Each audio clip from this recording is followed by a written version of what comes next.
This episode of the podcast is brought to you by the UK's #1 coral selling website, coral-auctions.co.uk and reeftalk.etsy.com for all your 3D printed aquarium accessory needs.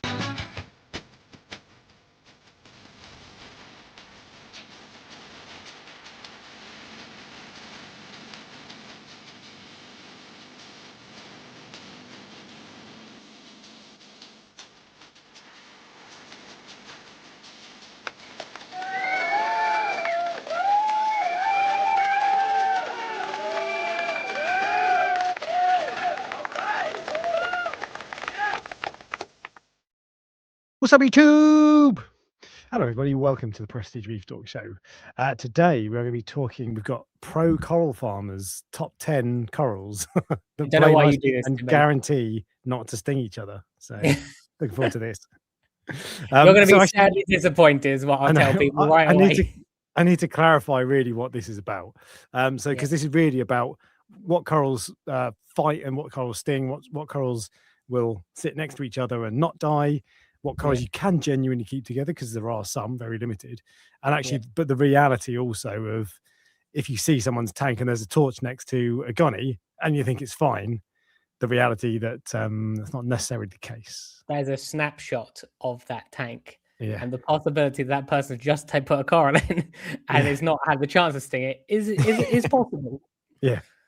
But we'll go into that. So all good. And if you're thinking, oh, you know what, this will teach me how to keep various corals together, we are limited by nature.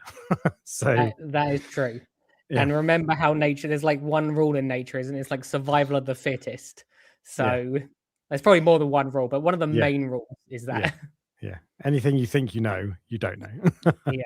I keep meaning to do that. There's at some point I've got the Conscientious Marine Aquarist by Robert Fenner, the late Robert Fenner, and I keep meaning to read it and pull out the stuff that's relevant, that's been superseded, and see if anything's actually changed of significance, all that sort of stuff. There'll be some things, of course, but keep meaning to do that. It's quite a big book, and I have a short attention span. That's not like it's like the reefing what is it, book club. Yeah, both give each other the book. I've got it already. I'm pretty sure I found my copy the other day, actually, but I haven't actually looked. I might just go ChatGPT, summarize the Conscientious Marine Aquarist in one paragraph, and tell me which bits are wrong. Yeah, exactly. Yeah, then fact. So, do you have the original edition? I'm sure I have the second edition of it, because I'm sure that it was revised. Yeah, I doubt this is the first one. No, I think that is. I have that's not the same book I have. Oh, really? Ooh, I've got a fancy one. Do you want to buy it? It's 400 quid. No, I think you have the original outdated one. Oh, even better. Yeah, I have. Copyright 1998. Yeah, I'm not sure when mine is, but I'm pretty sure they renewed it. Mine has a different picture on the front. This is older in that case. So this is if this is like an antique, and I've never read it, so that puts the value up as well. Yeah. Actually, that's not true. I have read it, but a long time ago. But anyway, I haven't done that. So well, you might want the updated version. I'll lend it to you. No. I'm not reading that again. The only thing I remember from that book, there's probably a few things if I put my mind to it, but I was looking for threadfin butterflies, Auriga butterflies, because this is when I was like researching the hobby, and I was obsessed with the idea of having them. And everywhere you read says, they eat corals, and I read in there something about them being okay. Maybe I just convinced myself that it said they were okay, but I was like, oh, that's interesting. And then I went away from that, did a bit more research. It's like, no, they will eat corals. So. Yeah, and you never see them in reef tanks, unfortunately. Stunning fish, but you never. I always wonder who buys the butterfly fish. There's always loads of butterfly fish, and you like who's buying these, because they're not really a fish only tank kind of fish, because there's usually like puffers, lions, triggers, eels, so they're a bit soft for that. But they're also not a reef tank fish either. So I just wonder if people are just buying them because they don't know what they are. Yeah, maybe. There's people like Viking Reef's got them, isn't it? But to be fair, I think he's that tank, and there's the Tunzi have got a couple of added butterflies in one of their tanks somewhere. Yeah. Those are the only tanks I can recall seeing with them in. Oh, actually, do you know what? There's an account on Instagram called Ancolie Coral, ANCOLIE Coral, I think it's a Japanese coral farm or coral shop, something like that. I think it's based in Japan. And they've got an amazing acro tank. It's one of my favorite tanks at all on the internet. And they have got butterflies in there. They look amazing. I'm sure they peck at polyps, but I bet that there are. Let's say this: if you wanted an Addis butterfly, for example, I bet that they don't eat everything. Like I'm just like, you might be able to only have a tank that has only torch corals or only acros or only Montipora or whatever. A certain type of acro. Yeah, but I don't believe that it eats absolutely everything, every single possible thing. So I wouldn't be surprised if you went through that and you worked out that it only eats Millipora, which supposedly is like the green spotted puffer. I think filefish, harlequin filefish. Some people say that. There's a whole article about how they only eat Aquapora millipora. So if you have Aquapora tenuis, it's fine, or if you have LPS, it's fine. Yeah, and there was a bloke on Ultimate Reef who I think he got a pair, and they just went for everything, absolutely everything. Well, so it's like, so they're hungry. Yeah, exactly. Or just for shits and giggles. So I bet that you would find if you put them in a tank and you're like, oh, I've nailed it. They don't touch any of my smooth skin acros. One day, then you fill your tank with smooth skin acros. I bet you'd find at some point that they're like, do you know what? I'm going to eat the smooth skin acros today. Yeah. Well, obviously, I'm trying it with the water box. I have added my second species of coral now. I have just 2. So obviously the first one that nothing touches is the dragon sulfavia. So far, I had that little sliver which then grew back and it's now got 2 polyps. Yeah. Okay. Nice. So nothing has touched that. Yeah, that's a good coral, and it also it makes me wonder. Like, does that mean all goniastras? Because it is actually a goniastra. Everyone calls them dragon sulfavias, but they are actually they're goniastras. I think they were named a long time ago incorrectly, and that name is just absolutely you cannot move past it. So I wonder if that means all goniastras will be fine in there. But the second coral that I added was a that rock of war corals. I know I've told you this, but I don't think I've told. We didn't talk about us on the stream last week, did we? So tell the people. So I have a rock which has, I think, 6 different species of war corals on it. And so far, it's been there about a week, I think, or it would have been there before the last live stream, so probably maybe 10 days. And so far, nothing has touched it except the Regal Angel. Oh, really? The Regal Angel is every so often, and it is, how normally if a fish is eating something, they're like peck, peck, peck, peck. It doesn't do that. It will just swim over and just peck it in the same way it will peck any of the rocks. So I've not seen it actually do any damage. So at the moment it's staying in there. But I thought that I thought the Moorish idol might go for it. Yeah. But there's a lady I follow on Instagram. It might be Angelica's Reef. Angelica, yeah. And she has, I think she has a Moorish idol.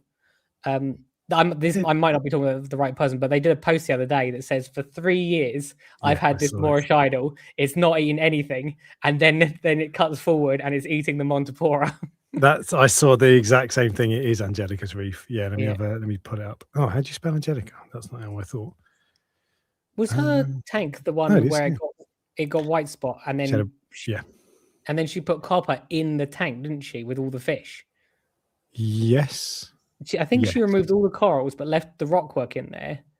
Because I was always under the impression if you put copper in with live rock, like, it's unusable. You can't, like, that's done. Yeah, because the theory is that it absorbs it and then it'll just leach it back out, whatever.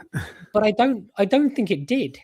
And is that one of those myths that where you go? Yeah, enough people say it. Hang on, that was last year. When's pin. Here we go. My tank lasts 36 hours. So this is today. Yeah. A lot of corals, doing all right. Doing really well, in fact. Yeah, but that's the coral that the Montipora was eating. Yeah. Oh, she's put God on it, yeah. So it's actually eating more than one thing now. So that's such a shame. Oh, hang on, she's got a webcam footage of it. Oh no, he's all right. That makes me nervous. It makes me, because what it actually means is, just because something doesn't touch something on the first day or the second day or the third year, it doesn't mean that after that it's not going to start. I know. I hate that. Because I mean, that would be a struggle for me. Imagine you set up a reef tank, like a full, and you got away with it for 3 years. Then all of a sudden you go, do I get rid of these fish, or this fish, or do I get rid of these corals? Interesting. Oh, yeah, because I've never really. I just thought I'll put a coral in. If it eats it, I'll take. If it starts pecking it, I'll take it out.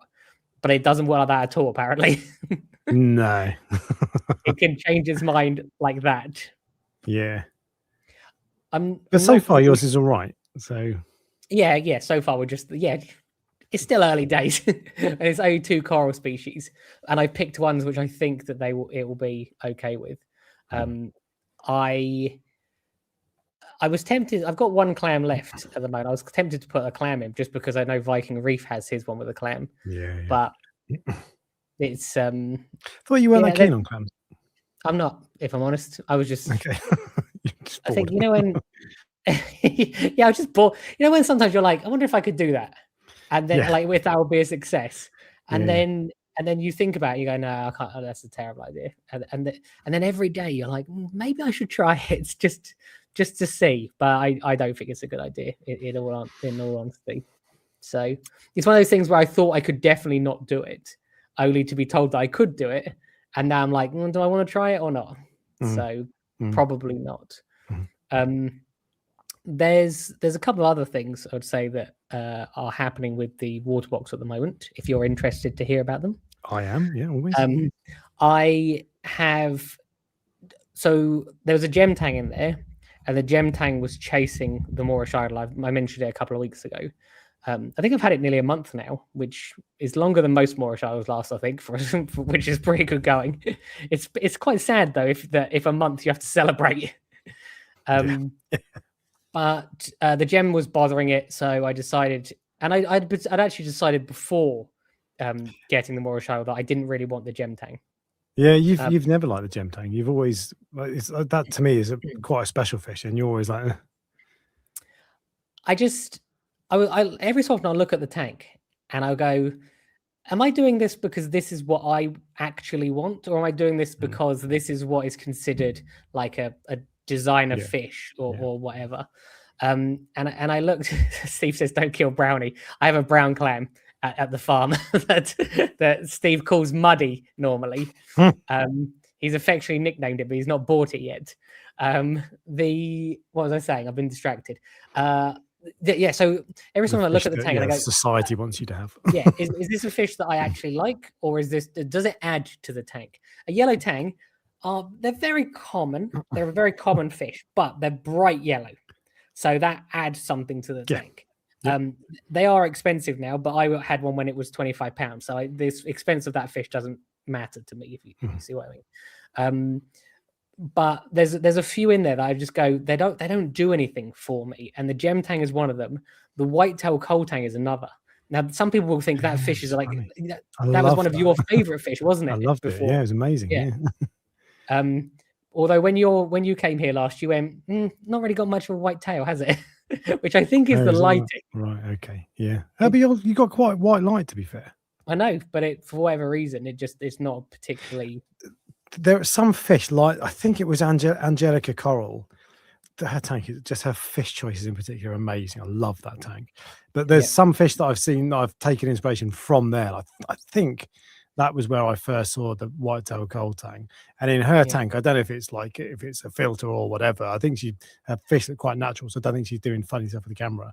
But on her tank, it just looks it's so awesome. I think she has quite white light, to be fair, but they just look so cool. Proper burgundy body and like bright white tail. Yeah, and her tank, I would say, is definitely more focused towards fish selection than she has nice corals in there as well, I'm sure, but it's the fish that makes you go, the fish is so awesome. Completely. So I decided there's a couple of fish that I'm probably going to get out. The first one was the gem tang, which I've sold. I always find it fascinating when you remove a fish from the tank, because all of a sudden one of the other fish is like, there's a space in the hierarchy now that one of them has been removed. So it's like there's always this like little like scuffle, and the what I've noticed is that the Mora shuttle has definitely become a lot more like asserting itself with the other fish, whereas Yeah. before it was a bit nervous because the gem tank was around. Yeah. Okay. So it has worked. I'm glad that it is doing that, because it's a fish I actually I like a lot. Like whenever Okay, someone cool. comes and sees the tank now, they're like, Mora shells are a special fish. Yeah. They're just something like different. Yeah, So if I have to have the Moorish or the gem, I'd go for the Moorish.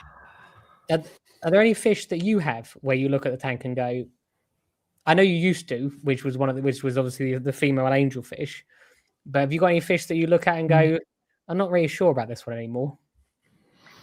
Oh, I see. So that was slightly different reasoning. Yeah. Are there any fish in there that I don't know, to be honest. I'm just watching my video.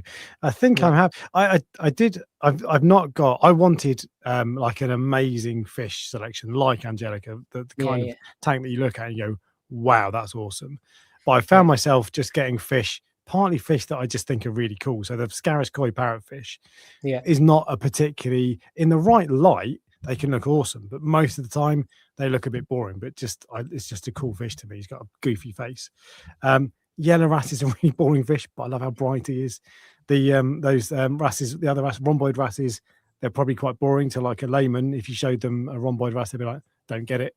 But they're really cool to me. So I've ended up with that person that said that to you. Yeah, I've ended up with fish that I don't think are that spectacular, but that I like. And there are none in there I don't think that I really don't want. There's the rabbit fish, but the only reason I don't want him, and I do want him, is because I feel like he nibbles at some of my corals. But even then, I had a Space Invader pectinia that I'm pretty sure he was munching on. I caught him scraping it, and I moved it. I did a little time lapse video. I can't remember why. I think I was trying to see. I can't remember what I was trying to see. But one of the things I did see was that what you notice where the fish go. I think I was trying to see the flow, what the flow is like with corals, but you notice where the fish go, because on a 10-minute time lapse, they do the same thing. They go to the same places. It's like, it actually makes you feel a bit bad for them, because like that's your day every day. But anyway, you're right. Let's not pull it that thread. But one of the things I noticed was that the rabbit fish always stays in one corner of the tank. He's always on the right side of the tank. Almost never goes to the left, and if he does, he doesn't go to the top left. So I put the Space Invader pectinia at the top left, and it seems better. It seems all right now. I wonder if it was just not getting enough light, and then you move to the top left, and that's the thing that's improved it. I know what I've done, because that doesn't really make sense, because he can go and get there. So if it was that delicious, he'd go and swim through. But anyway, it's doing better. I wonder if that's a fact or a feeling, with regards to almost anything. I probably did a massive water change the day before as well, and I just attributed to that. But so even that though, I kind of didn't want that fish for a while, but actually now I do. And I don't think there's any fish in there that I really don't want. There's nothing. In fact, there isn't. Sometimes now I'm looking at the tank going, oh, there's another one I don't like. So I don't know. Maybe the problem is, when you're at the wholesaler, you have the possibility, you have access to everything, and you literally might walk past something that you've never been interested in before in a shop, like a bicolor blenny, for example. I'd never had any interest in one, and then you see one at the wholesaler. I'm like, yeah, today's the day I'm going to get that one. And that's the problem with impulse buying. Sometimes you get things that you don't actually want, and they're fine because it's not an impulse, because you know enough about them that there's not going to be a problem. But maybe it's like you can go into a shop and go and let's say you're going to the post office, you're going to do something, and then you go, oh, I'll pick up a chocolate bar while I'm here at the same time. It doesn't work like that. You can't do that with fish, because that is there permanently now. Yeah, this is true. But even with my fish at the moment, if you ask me the same question in a year's time or 6 months' time, I might be like, damsels are a bit boring. So see, I very rarely sell a fish that is my fish. It's very rare for that to happen. It just happened that someone came over for coral. I was going to say, what's happened in the last week? That's what I mean. That's why I've said it. Someone came over for coral, and they were like, oh, I'm interested in a gem tank, and I'm like, oh, I put 2 and 2 together. I don't want this gem tank. So, and then a couple of days later, he came and picked it up. The whitetail coal tank though may end up in the coral farm. That's what usually happens. If I find a fish I don't like in the water logs, I take it out and put it in the coral farm. Yeah. So but we'll see. We'll see. The only other thing to mention is the reason I'm mentioning this is because things need to be dealt with before they escalate sometimes. The king eye angelfish has a cloudy eye, just one. And if it's like Popeye, which is a water quality issue, usually, both eyes go, but this is just one eye, which suggests two things. Either it has damaged it in some way, where it's like bumped into a rock. Yeah, it's like a black eye, basically, is what happens. Or it has flukes. So I've got the fish trap in at the moment and he goes in straight away. I didn't have the RO water that I needed to prepare I'm going to do a freshwater dip because fish handle freshwater dips really well generally, and flukes handle them terribly. They come off within about a minute. Yeah. So I hate freshwater baths.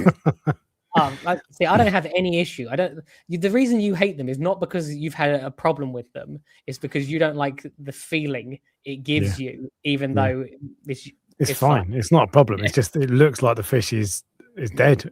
You're like, oh god. Not generally. I usually keep them moving, like so that they don't have the ability to just keel over. No, I know. But the reason I'm mentioning is because I noticed it yesterday and I'm dealing with it today, or I tried to deal with it today, but as I said, I haven't got the RO water because I did a water change this morning. So first thing tomorrow, I will be. He swims in and out of the trap all day, every day. So he's one of the dumb fish sometimes. When it comes, he's one of the fish that is very focused on food. So you can put a trap in there. 10 minutes later, he's in. Yeah. Okay. Don't care. I want food. Yeah. And because I noticed today that the whitetail coal tank has got it, which he's never done that before, I'm like, mate, you might be next. As in, you might be the next one to be caught and removed. So, but we'll see. So that is my update, I would say, with regards to this week, I'd say. Well, so the other week I said I was going to do an experiment, completely selfless, just to see if starry blennies and Midas blennies could live together. And this is off the back of your mixing. Like you've got like 300 blennies or something, haven't you? And they all sit next to each other. 4. Yeah, 4. 4 in a 6-foot tank, and they all sit next to each other. Well, 3 of them do, I think. 3. Yeah. 3. No, they all live on the same rock, but 3 of them are literally in the holes right next to each other. Yes. That's so funny. I do wonder if that was a 2-foot tank, if just the fact that they can't get away, they'd bicker more. But I don't know. It's very rare to see them like interact with each other in a negative way.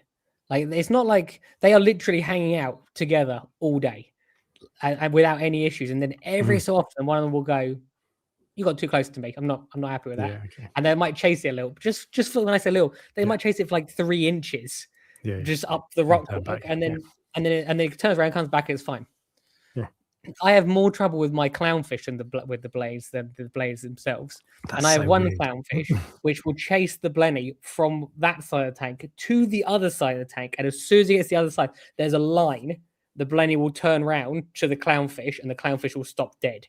Like it's like all of a sudden it's entered its territory. Yeah. And it gains its confidence back. And it just stops the clownfish dead. And neither of them like bite each other. They just chase, stops dead on this exact line in the tank every time. So I don't know why I won't cross that line. Yeah. But yeah, so so I decided on the back of your success, because that was another thing, and we've talked about this before. Another thing that you hear all the time: you can't put 2 blennies in the same tank. Yeah. And I never had done because of that. But it turns out actually probably you can do. I don't know if they all mix together, but so I've tried this. I tried the Midas with the starry blenny. Now they are different. I think they're different genuses. I don't know for sure, but I'm 99% because they look so different. So exactly. One of them is an Ascenius, the Midas. Oh god, I've got to look this up now. Midas, because I'm going to get it completely wrong. But I think they're totally different. Midas blenny blah blah blah. Oh come on, Wikipedia. Asenius Midas. Right, there we go.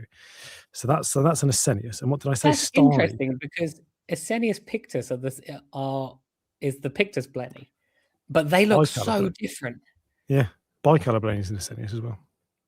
Yeah, and the starry blenny is a Celarius ramosus. So they're completely different genuses. Yeah, but you just never know. And I think they've got a different food source. So I'm sure Midas blennies eat some algae, but they don't scrape on the rock all day. Whereas the starry blennies, like comb tooth blennies, that's what they do. They do that all day long. So in theory, it should work, and it is. It's working absolutely fine. I think it's been like 2 weeks, 3 weeks, something like that. Yeah, it would have. Yeah, 2 weeks roughly. I think it would have been 2 weeks. Yeah, so not long at all, to be fair. And I might come back next week. And usually, within a couple of days. Exactly. I would expect there to be aggression straight off the bat, and there's been none whatsoever. I don't think they've even seen each other. It's like normally there'll be one fish that will come over. Normally, my hawkfish will just come over and say hello, and like an aggressive hello, like, with a punch. Fresh fish, yeah, exactly. So, but there's been none of that whatsoever. The Midas and the starry just haven't even seen each other. The starry is like black with spots, so it's kind of camouflage. So maybe it's invisible, but they don't even know each other. They're not bothered, so they're absolutely fine. Well, again, 2 weeks in, but I'd be interested if a lawnmower blenny would be okay with a starry blenny, because they're they're the same, aren't they? Yeah, they are, aren't they? In fact, they're the same. I think they're a different thing, but I think they're the same Celarius. Yeah, Celarius fasciatus.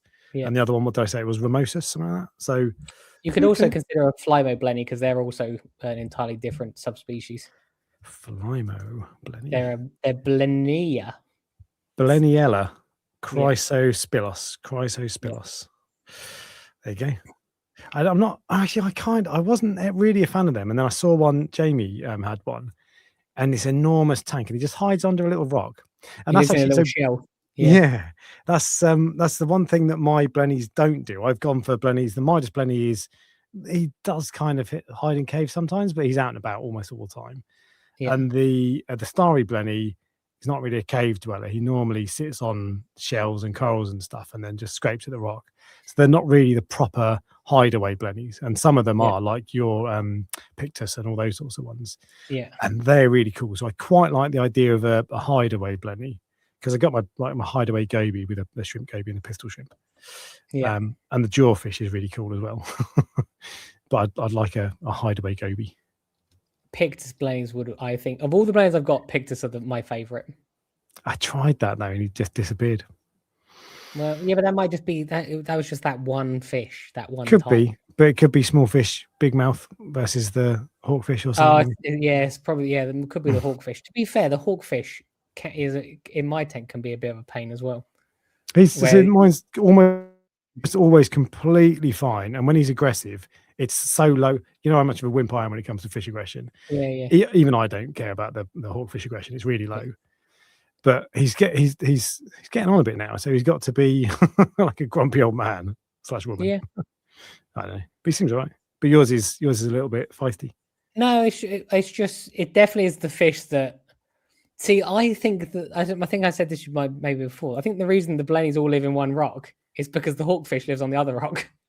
So I think they go in, they go to investigate this area, they see this red monster, and they're like, "Nah, I'll go live with my brothers." I don't think so. Yeah. Or maybe it's like maybe they feel safe because the other ones are there, and they go, "Well, they're like, they're here. Well, you're here, so it must be safe." Yeah, exactly. Yeah. So I don't know, but yeah. Any other thing of interest to report? So I know you've seen this, and I feel like this is the sort of thing that you will rip the piss out of me for, right? Probably. So I've been setting up a new tank. Well, I say I've been setting up a new tank. I've got my new tank, the UNS R75. Yeah.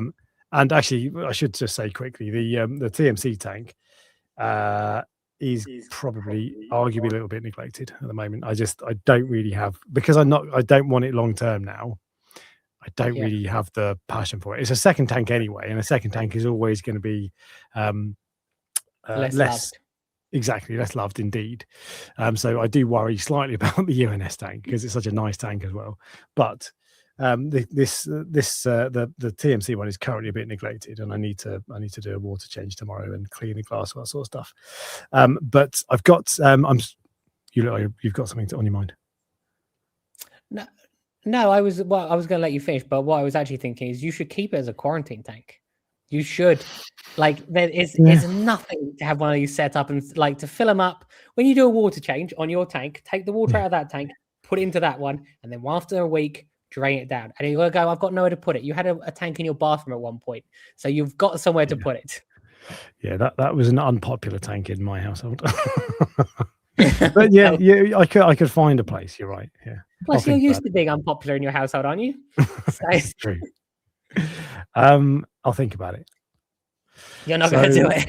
It's not going to happen, basically. But no, but at some point, I'll take that down and I'll set up the UNS. But before I do that, actually, the main thing I need to do, I can do pretty much everything. I can buy the light. I've worked out what equipment I want, more or less. So I can buy all that stuff. I can't work out the skimmer at the moment, but I can do all that in a weekend, really, if I needed to. The one thing that I can't do quickly, I could even cycle it in a weekend. I've just got like rock for my existing tank. The one thing I can't do is the aquascape. But I could buy rock, but I want to get it done properly. Yeah. So what I did was I 3D printed an area the exact size of the tank, and you can even see it's got the weir box at the back. So this is the shape. Alex just likes printing stuff. I don't know if you've realized that, everyone, but he just likes printing stuff. And this is so this is the exact shape of the inside of the tank. Okay, so that is, and this is it's about 1 to 3 scale, something like that. Oh, is it 1 to? I can't remember. It's to scale anyway. And I also printed these little rocks. They're not rocks. They're looking a little bit phallic, if I'm honest. Yeah. Christmas tree type things. You think they look phallic? You might need to go to the doctor, Alex. It's yours not great. Okay. But I did this because I'm trying to work out what my scape is going to be like. So this is and I'm going to get either RR Aquascapes or someone else to make one for me, basically. Yeah. And this is what I'm thinking. So one island larger than the other, with loads of prongs, and I'm just trying to work out. But I'm going to do another design as well because I think that would be really good, but I'm not completely. I'd love the idea of having like a valley between the two islands. But it's a small tank, so I don't think you can't make an aquascape too intricate, and all the corals are going to grow into each other anyway. So, but I need to work that out, and when I've worked that out, then I can get it commissioned.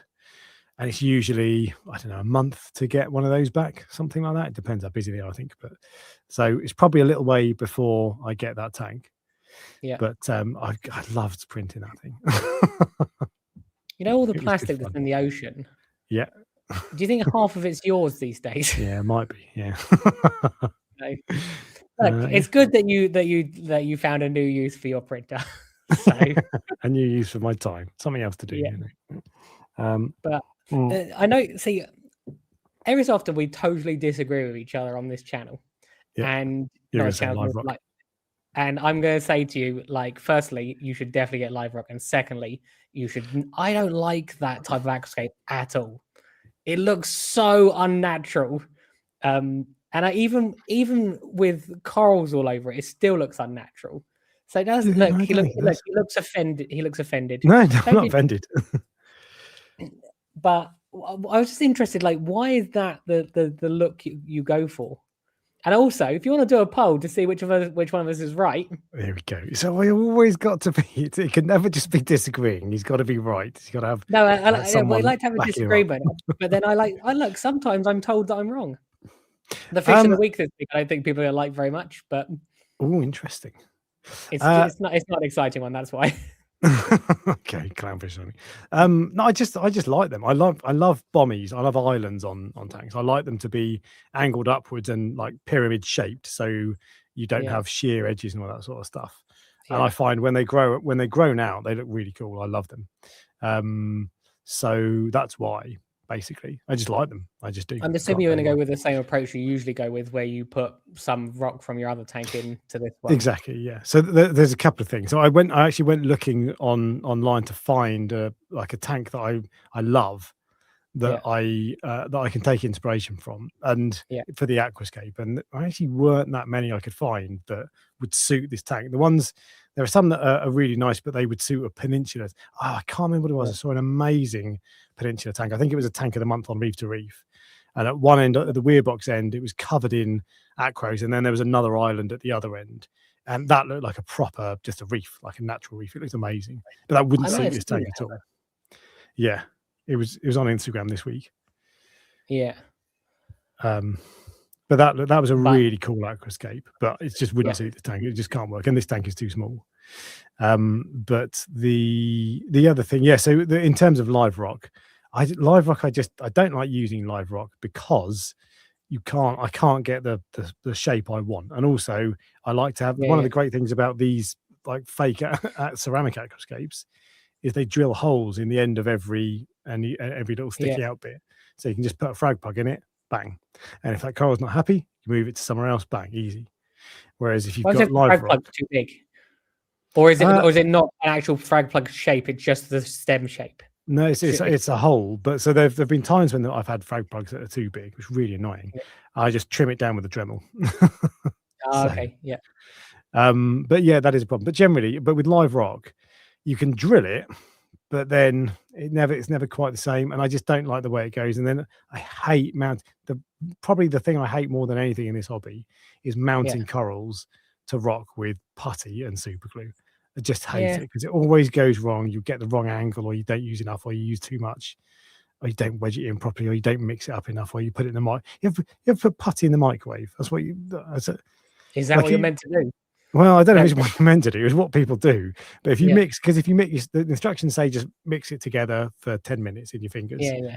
But if you put it in the microwave for 5 or 10 seconds, it just instantly goes malleable, and you can mix it, and it takes seconds basically. And it sets just as hard. But if it is literally 10 seconds, and if it's 11 seconds in the microwave, it's like ruined. Hotter than the surface of the sun. No, it's just like it'll burn your fingers off. But I hate mounting corals that way. They always look ugly because you end up with a massive lump of putty. It's probably that I'm doing it wrong, and I'm impatient or whatever. But I just don't like that. But no, in terms of the live rock biomedia, or that biome or whatever, what I always do is, when I set up a tank at the moment, is I get a rock scape like that, like a man-made one. I try to have the light relatively low to start with, and I whack in a load of either live rock from my existing tank or filter media, and it doesn't do the same thing, but it does enough.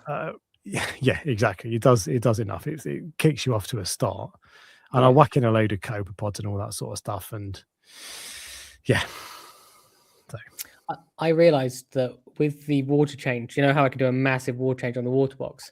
I can, if I want to have a proper coral stick down session where I'm doing a load in one go, I can drain the tank down to the level of the rock work, and then literally just do it by hand, and like glue it all in by hand, and then just turn the valve and it fills it back up with water. So I am thinking about putting a load of coral in there, but the problem with putting loads of coral in there is then you're risking loads all in one go. You might spend the whole afternoon putting all different species in there, only for the next day to have to remove a load of species and have glue all over the rock. Because I don't like putty at all. I don't use it for anything. Oh, just use glue. Okay, super glue. I presume. Yeah. Well, I use originally I used Ecotex glue, but it's quite expensive now. It didn't used to be. I can't remember what it is, but it is quite expensive now. But you then buy the big bowls, don't you? They're like £100. Yeah. But then I went over to buying BRS's glue. Oh yeah. Which is probably a third of the price, I think, or half the price. I'm not sure. And it comes in the same big bottle. Someone else is obviously bringing it over from America, and I just like buy it off eBay, and it works. But that stuff is strong.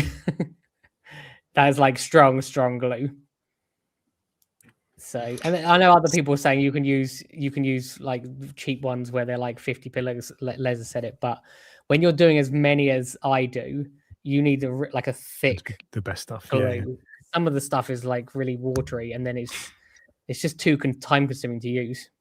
So I've not done a test on the best ones. The ones I use, it comes in. It's called a grenade. I think it's Polyp Lab grenade, and you get loads of small tubes, and I particularly like them because if one dries up, it doesn't matter. You've not wasted a whole thing of super glue. I think they're probably quite expensive, but I don't have that issue at all with the BRS glue. I actually don't even put the lid on it, so it's just permanently left open. And it doesn't, because it does not go hard unless water's in it. So, okay, well, yeah, that's how all super glue works. But so in terms of actually what you can use, it's any cyanoacrylate is the stuff that's reef safe, but the super glue gel is what you want. So most people say just get any super glue gel as long as it's cyanoacrylate and as long as it's super glue gel, you're cool. But you just like what you like, so same here. Yeah, well, so I've just had a look. The Ecotech glue is £90 for 295 mils, and the BRS one, it's in ounces. So I don't know how much 10 ounces is, but it's £42. So 10 ounces in, is it grams? The other one?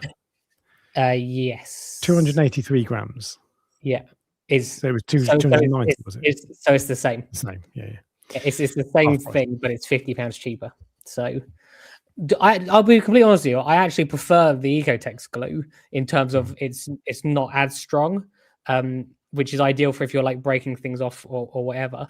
But I can't justify £50 more for a product that basically does the same thing.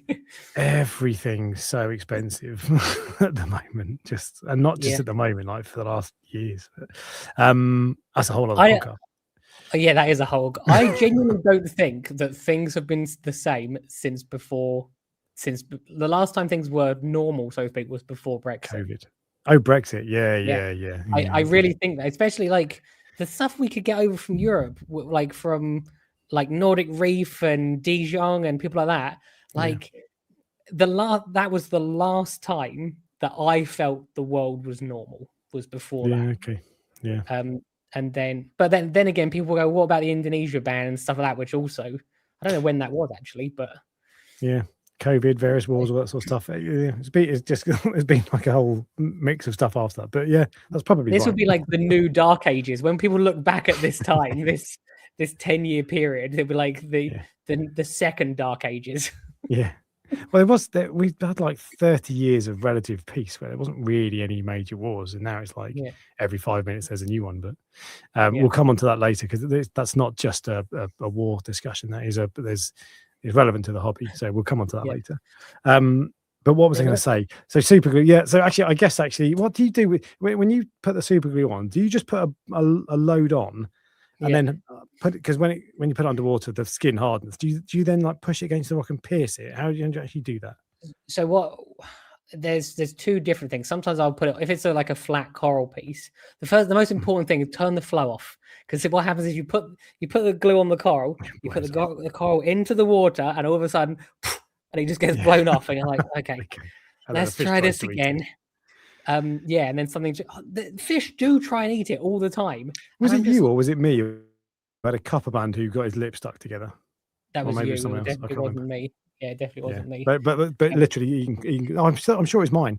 Yeah, because I put some super glue in there, and he went over and tried to eat it, and he managed to break his beak apart. Yeah, but it looked like for about 20 seconds, I was like, "Oh my god, what's happened?" But then he pulled him through. Oh god.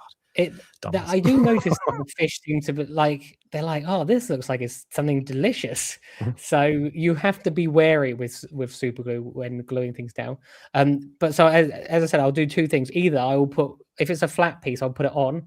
If it's like something which you can, like let's say Hystrix or something like that, I'll put gloves on. I'll put it onto my finger, then put that under the water, because then it seals as a ball basically, and then you can put that into the rock.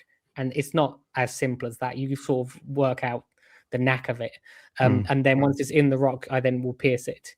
You can actually put the whole bottle underwater with the coral.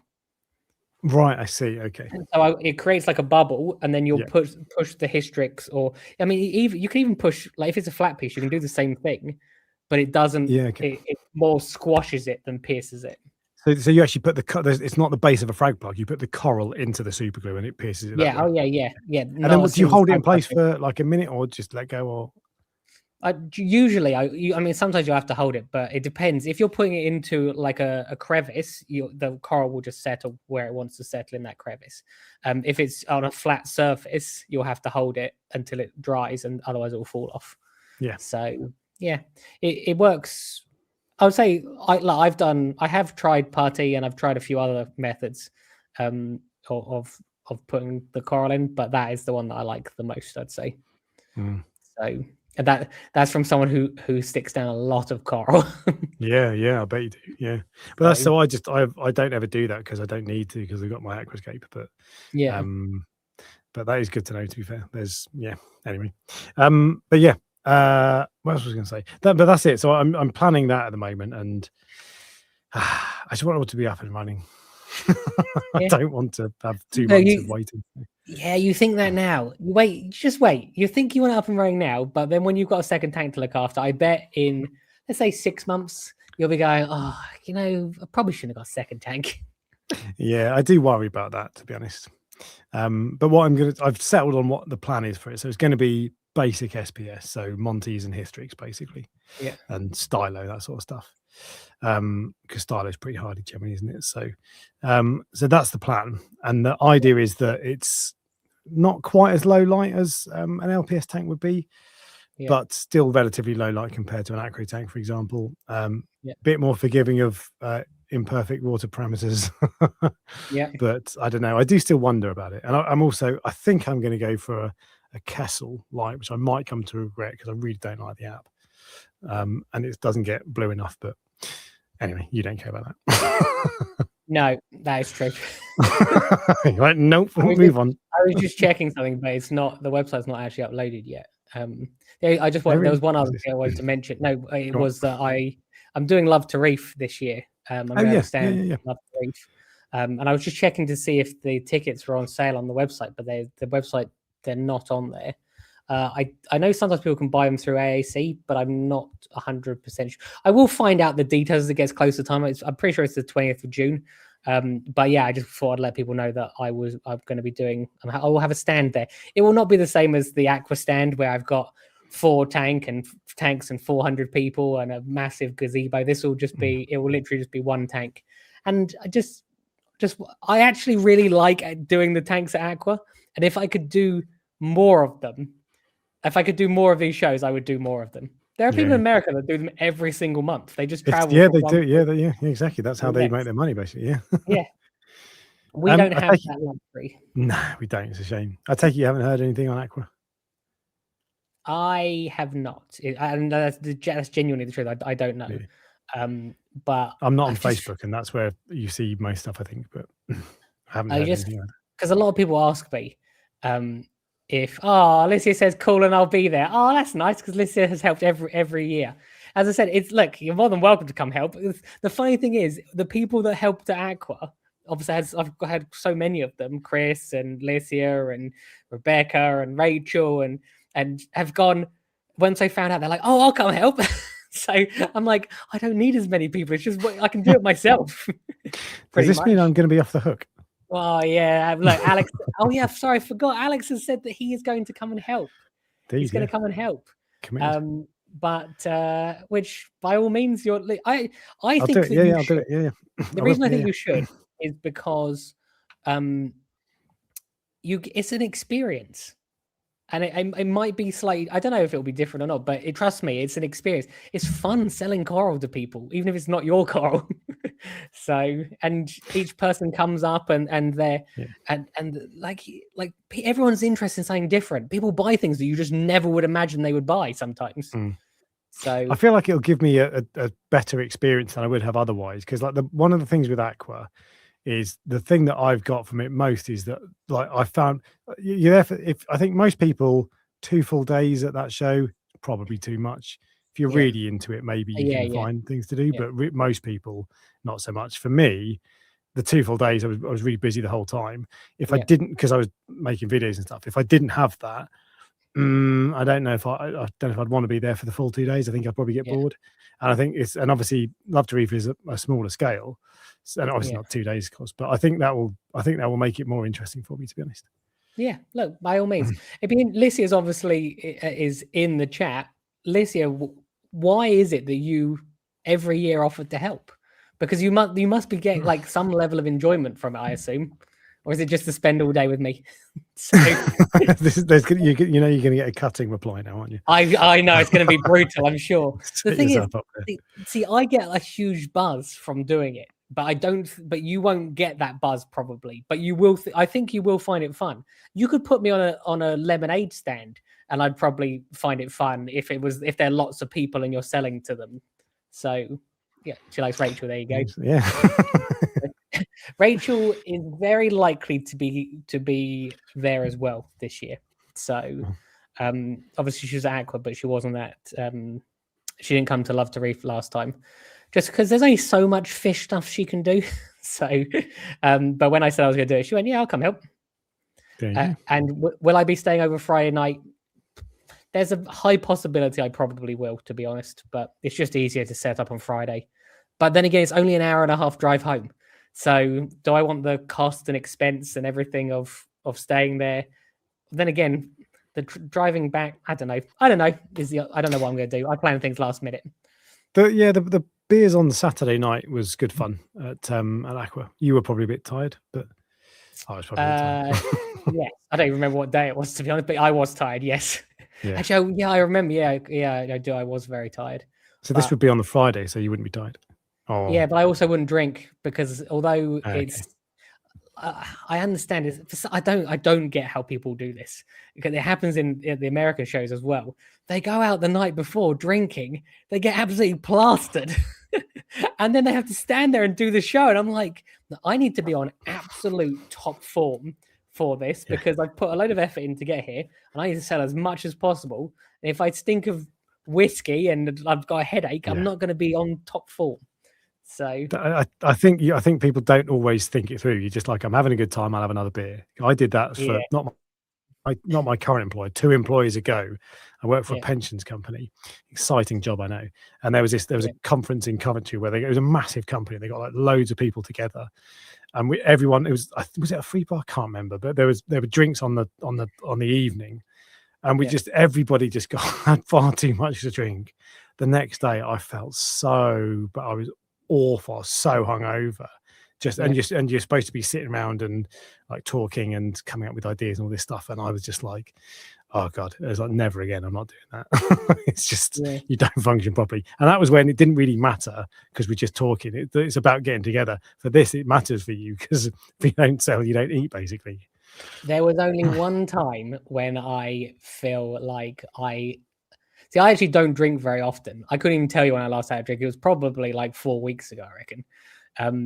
But there was one time when I let myself go a little bit, and it was as in on an evening out, and it was Red Sea. I'm a vegetarian. Red Sea took me to a steakhouse, so there wasn't a lot that I could eat. And it was in Nuremberg, and it was at Interzone. I had such a great time, and everything was paid for. And I think I because I don't drink a lot and I didn't eat a lot, I felt like I drunk too much that night. The problem was at 4 a.m. the next morning was my flight home. So at 11, I think the meal ended at 12 o'clock. I went to sleep for like 2.5, 3 hours, bad sleep, and woke up and got a taxi to the airport and went, I'm still drunk. Yeah. I felt that. Don't get kicked off the plane. Yeah. I would never ever be like that. It was, it probably was like maybe 3 glasses of wine or something. It wasn't like I was. Some people could find beer. That is insane. No, but even if you find, I found this particularly when I did exams when I was at uni, because it's so draining. When you go out for beers after you've had an exam, it's mentally exhausting. You get drunk really quickly, and if you combine that with because you get the same mental exhaustion from socializing all day. If you combine that with the physical exhaustion of standing on your feet all day, which to some people who've got harder jobs of calling us women now, but that makes it doesn't take much. You're dehydrated, and it doesn't take much to give you a hangover. So, going back to the original question John asked, there is a high probability that I will stay down because I actually do enjoy the social aspect of it. And these days are when we everyone gets to get together. And if you're excited to spend, to spend some time with me, I'm surprisingly boring, aren't I? You're really When I'm- boring. Like, yeah, honestly, this is yeah. So don't expect great things. But just going back to Love to Reef, I think this is either the 4th or 5th year. I don't actually know enough about it, to be honest. I've attended most of them, but I think these events are important. And when I was asked, I was like, "Yeah, I'm in." So that's it. So Cool. There we go. And people, when the ticket, I think the tickets are out already, but people should support it early on, both for this and, as I said, with regards to Aqua. I actually had a little bit of insight into what happened previously with regards to like ticket sales and stuff like that. And what happens is people don't buy their tickets in advance. So like people are putting in loads of effort, and like the people creating the show are putting loads of effort in, but they have to wait until the very end before they actually find out, not like in total, but how well it's done. Yeah. Whereas if everyone went, you know what, we really want Aqua this year, so what we're going to do is we're all going to buy our tickets this week. Then Aqua will go, there is a massive exactly the same amount of people as last year. There's a massive demand for it. We will definitely do it. That's what people need. So but it's funny because you need both parties depend on each other. Yeah. So you're not going to buy tickets if you don't think it's going to be awesome, and you're not going to make it awesome if you don't think you're going to sell tickets. So you kind of both. There's a responsibility on both people to do it, but but buy tickets early for Love to Reef as soon as you can. Basically, is what you're saying. So Les has gone and said, "I might do Love to Reef." Might. No, there's no might about it. You should just do it. I haven't read the whole comment, so check the bike. He wants to talk about motorbikes, so we're going to have half an hour on motorbikes, and then we'll go back to fish. So tires were ruined. Oh dear, that's bad. I might go on a bike. Might do. We'll see. Be nice weather. Yeah. June, guaranteed sunshine and no rain in the UK, as we all know. So I highly doubt that. Yeah. So anyway, there are no member questions today, so we'll come on to the headline topic in a second. In fact, let's do the headline topic now, and then we'll do fish of the week. I can't remember what order we normally do. We'll do the headline topic now. So okay. Ryan, give me 1 second to have a drink. I know, yeah. You've diligently prepared a list of corals that you can guarantee will not. Why are you doing this? Why are you doing this? So, look, what actually happened at the end of last week, Alex went, what we're going to do next week is Ryan's going to do some homework and find out which corals can like go together. And I actually did some level of homework. And quite actually, to be fair. And as I was going into delving into this deeper and deeper, I realized something. Is, there were these tanks that look like they're full and all the corals are getting on with each other and there's no issues or anything. It is an illusion. There are very few corals which actually can touch other corals, and even the ones that can touch other corals can only touch certain other corals, is what I'll say. And the other thing is, just because a coral touches today, sometimes the death is so slow that it appears that they get on with each other, but the reality is that they don't. A good example of this is, so I actually bought a rock off Alex the other day, and that rock looks like it's full. It has Duncans on it at the top, and it has Favia on it, and it also, like, big chunks of Favia, and it also has a big chunk of Jack-o'-lantern Leptoceras. Now, anyone who looked at that, if I showed you a picture of that, you go, those corals all look like they're getting on with each other. But the reality is they are not getting on with each other. They, the Leptoceras all day, every day is trying to kill the Favia. So although they are growing next to each other, what will eventually happen is the Leptoceras will grow over the Favia. Agreed? Yep, eventually. So the only thing I will say, I've just found the earliest picture I have of that rock. Yeah. That rock started in April 23. It's been 3 years, and obviously early days they weren't touching each other. But it's they've been what I found is that they, and I'm actually, you know what, I'm going to ruin your story, so you carry on then. No, you can keep going, because it, like, no one wants to hear my voice just continuously for 5 minutes. So The Fabia and there's another coral at the back that you might not have even noticed. It was a Bizarrocyphastria. Oh, Tiny actually, no, little yeah, I thing. did. I noticed it was tiny, wasn't it? Yeah, yeah, Yeah, that's been there for years, and it was. People always say that Cyphastria go well in the shade. yeah, Part of the reason that almost completely died, but it's still just about there. But it's been frag size for 2 years, is because it was yeah, getting almost no light, yeah, and the whole coral was getting almost no light. So if some of it was getting loads and half wasn't getting any, then maybe it'd be okay. But it just wasn't getting any. But also it was probably doing a bit of battle. But that actually will be all right. But the Favia and the Jack o' lantern, yeah, they basically, the rock is, I don't know, 8 inches long, something like that, three inches wide, 3 inches tall, something like that. It's roughly a rectangle. And yeah, it's more or less half covered in Jack o' lantern and half covered in Favia, and they've yeah, met in the middle, and they've been in the middle like that for at least a year, quite a long time. And in that time, I did some macro videos on my camera of both corals, and yeah, they both have tiny little stinging tentacle type things. yeah. See you better, thank you. Swap your I've never seen the Favia's tentacles. I've only ever seen the Leptoceratuses. They're tiny little translucent things. Have you ever seen tentacles of a scully Yeah, yeah, or yeah, trachea? Yeah, they're like that. They're just completely transparent, and they're really tiny. So they don't have proper stinging sweepers, basically, and they're both yeah. roughly the same. Actually, the Jack o' lantern's probably got a bit more range, but they're 100% has more. It's like that's definitely winning in my eyes from looking right. at it. So I, to be fair, I didn't have a proper close look at it, but the time that I had them, you could tell that they were fighting, but they Yeah, were either touching or more or less touching. There wasn't one that was growing over the other, like you get with Montes, for example, and crusting yeah. Montes. But they were just like next to each other and fighting constantly. And it's like they've grown reasonably quickly, but I always felt like if you separated them completely, they'd grow quicker because they must be expending half their energy or a percentage of their energy into fighting, whether that's fighting off the stingers, allelopathy, releasing some kind of chemical or whatever, or just Yeah. physically trying to stop themselves being grown over by growing up or whatever. So that was But my experience of them. so this is what when I was looking into this, I looked back. There are threads going all the way back to like I can't remember when it was. Like there's 2008, I think was one of the earliest ones of people asking these questions, and all through the time, all the years that people are talking about it, the answers are exactly the same for all of them. Yeah. And the answer simply is, and I feel like that you set this up for me, as in for me to be able to go, this is the list, like with fish that get on with each other. Yeah.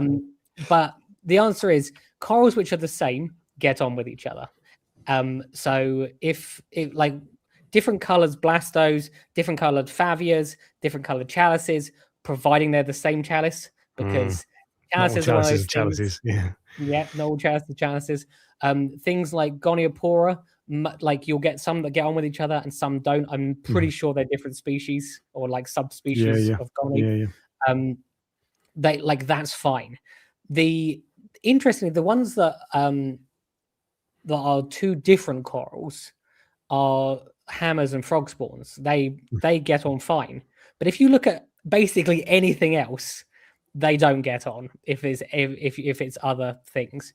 There are many that will get on for a short period of time because there's three things that happen. They create a no man's land, which is what's happened with the Leptocerus and the Favia on that coral, where what happens is there's a dead patch in the middle, and each of the corals will grow up and will grow down, but no further forward, which is exactly what's happened with that piece. The second thing that happens is one coral will overnight immediately send out sweeper tentacles and basically kill as much as that coral as it can reach. Yeah. Now, because our tanks are quite small, and if they're sweeper tentacles from like an echinata, for example, that will kill the whole piece of coral usually because our corals aren't big enough. Obviously, if the coral was bigger, it wouldn't kill the whole section of it. But because the corals we have are small, it appears that it just will kill anything. So it's a similar thing to the war zone bit, but the no man's land needs to be much bigger for some of those corals. And the other thing that happens is the corals will grow over each other. so they don't sting each other, so to speak, but gradually, very slowly, one of them, Montipora is a one, and this happens even with corals which are the same. So, and this is what I was saying earlier about survival of the fittest, where like they're designed to outcompete their neighbors. So if you when you gave me the question, what corals play nice with each other, the honest answer is none of them. Like they like for short periods of time they might be fine, but the reality is like they don't. The other thing I noticed is that some corals can mix if they're on a stalk. So a hammer, for example, might be fine with a Leptoceras growing underneath it because they're not actually touching directly. But again, that is open to interpretation with regards to like, will the frog spawn eventually be able to sting what's below it with its sweeper tentacles? But in answer to the original question, which what corals can go together, most people will probably know this. Most leather corals and soft corals are fine with each other. Yeah. Generally speaking, zoas are fine with most things, although a zoa can kill like an LPS coral by growing over it. So even that is not great. So I currently have zoas next to, well, they've grown next to a few corals, but next to a Bernard in particular. It's a slow battle, but I feel like the zoas just encroach slightly, shade out a little patch, and then keep encroaching. So it's really slow progress. But the Bernard isn't growing because it's got nowhere to go now, because zoas can spread more quickly and surround it, and then it's got less place to grow and weaker and all that sort of stuff. So the other thing, which is the reason I found this quite interesting topic, was because why do we feel that we have seen so many tanks that that look like they're full? But so I then started to look at tanks, and then you go, oh, okay, well, this tank is full because it's actually just all acros. So, or this tank is full because it's there's big balls of specific gardens, is what people call them, isn't it? So there'll be a garden of or a garden of gonies, or a garden of something like blastos or acans or whatever. So a lot of these tanks are just very well put together, rather than they have some sort of special ability to keep corals together. And they also use like the aquascape itself can be used to have two corals looking like they're next to each other, but they're actually protected by an overhang, for example, or something like that. So in answer to your question, with regards to the corals, the answer is I wouldn't be putting any of these corals next to each other like long term. Well, a lot of it, so long term, and it depends what you mean by long term. You're probably going to have problems with most corals, but what you will often see is that two corals will, so like the Fabio and the Leptoceras, you say that the Leptoceras is winning. They've been like that for a long time. So if it is winning, it's winning slowly. So to be fair, when I say winning, I mean it looks like the aggressor. Yeah. So they're roughly fine together, and you'll find there are some corals that are like that, and they're fighting. It's just not immediate. But there are other corals that just kill each other immediately. So I had a hammer coral next to a bird's nest in a tank a couple of years ago, and they were fine for months. And I was like, oh wow, I thought this was going to be carnage. And then I just came down one day and half the bird's nest was stripped on the side of the hammer. So it's like, right. So they've been fighting for a long time, and suddenly one just gives up and it just can't take it anymore, basically. You also, you mentioned acros, actually. So plenty of times I had acros that as soon as they touch, because they don't send out sweeping tentacles, they're not like torches, but as soon as they touch, that's when the problems start. And I find they tend to smother each other, or they'll shade the other one out, and that's kind of the way that they win, because they spread and steal all the light or whatever. But the other thing that happens that we mentioned earlier, and this is on the thumbnail. This is what's happening on the thumbnail for this, which is that one there. So these on the right hand side, the reddish one is a Stellaria chalice. On the left hand side is another chalice that I can't remember what it's called, that you sell. What's it called? That's the one that looks like an avatar chalice, but it's got orange dots on it, hasn't it? Orange dot avatar or something like that. Yeah, Yeah. yeah. Anyway, so they're both chalices on paper, but I think they're probably a different coral actually. They're definitely a different coral. As in, I've got both of those, and they you can tell then the structure of the skeleton and like even the feel of them. They're not even remotely the same. But I know what you mean. That one's savage, isn't it? The Stellaria is really goopy as well. Like it slimes up, doesn't it? Anyway, the Stellaria, one of them was touching the other one. When I first looked at it, I couldn't work out which was which, but there were is it mesenterial filaments, the little stringy things that they send out?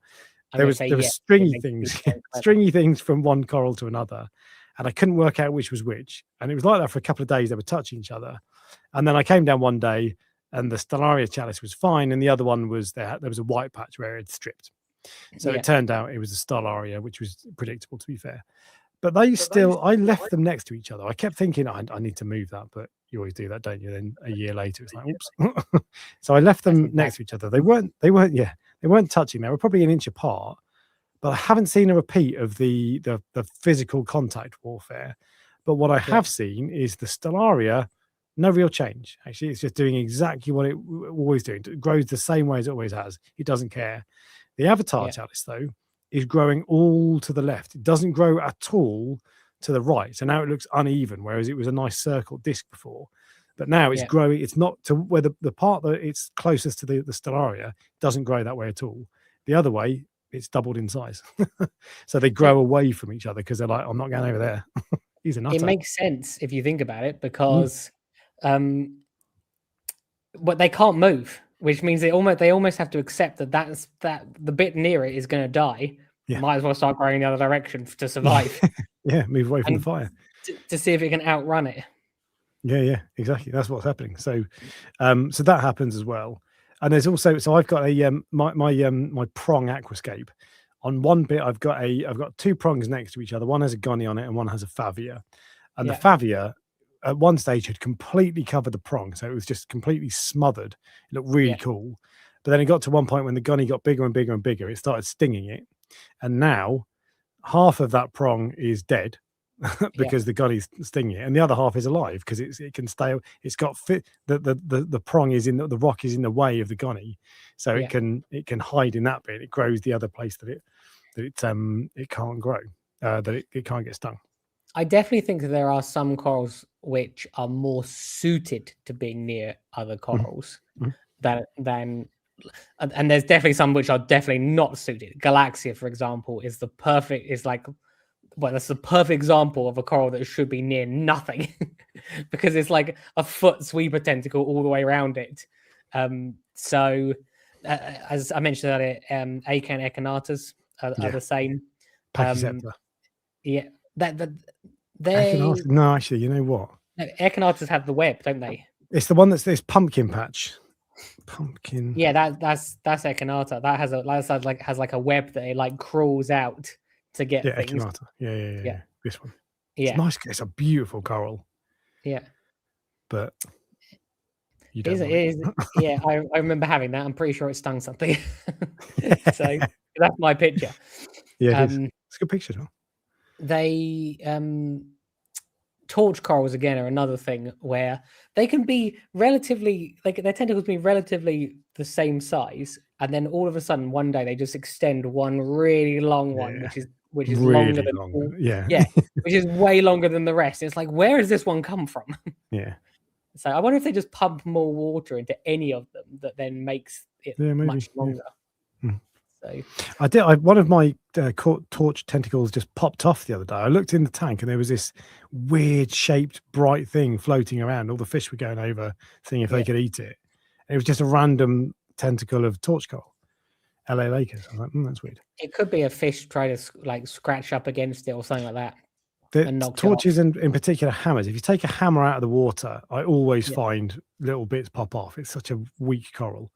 But you can. So I've got a little torch garden. What I've discovered in my tank, or what I've decided in my tank is, I'll try to isolate them where possible. But at the end of the day, if you follow the correct advice, which is keep a torch coral 8 inches away from its nearest coral, you'd only have like 3 corals in your tank. It's not really possible. So Yeah. and this is probably what most people do. I do it as best as I can do, but at the end of the day, if there's going to be coral warfare, that's just what happens. So I'm just going to let it happen. But you often see as well with coral warfare, you often see tank of the month tanks. So tanks have been up for ages. After they've won tank of the month, it's not that uncommon for them to be broken down. Partly because you're bored of it and you've achieved what you wanted to achieve, but also because when it's completely grown out, that's when you get the most problems, because stuff that you plan to separate exactly is got so big that now it touches everything else and takes over. My bloody Tropic Thunder Monty took over 90% of my tank, bastard, and just smothered everything. You mentioned Zoas earlier as well. Yeah. So Zoas don't always play nice together, do they? You can come up with the idea of a Zoa garden and end up with all one coral. Yeah, 100%. You usually need to separate them into, like, when people come to the coral farm and they want to pick a range of Zoas, I usually say, well, not usually, most of the time I'll say to them, look, this is fine, but don't think you can put all of these together. So you see these small scrambled eggs ones, don't put these with the Pandoras or whatever, because the Pandoras will just grow over. And so, yeah. I wonder if it's like chalices as well, where they're different types. Because so in the tank over my shoulder, I've got 4 Zoas, and they're all relatively short polyp. But the what are they called? Rainbow incinerators. They act differently. Yeah, red and green. They act differently to every other Zoa. They catch food all the time, like an LPS coral, whereas none of the other Zoas do. Yeah. So it feels like it might just be a different feeding pattern, but it feels like it's a different creature or a different subspecies, or I don't know. There's something different, basically. It's not the same.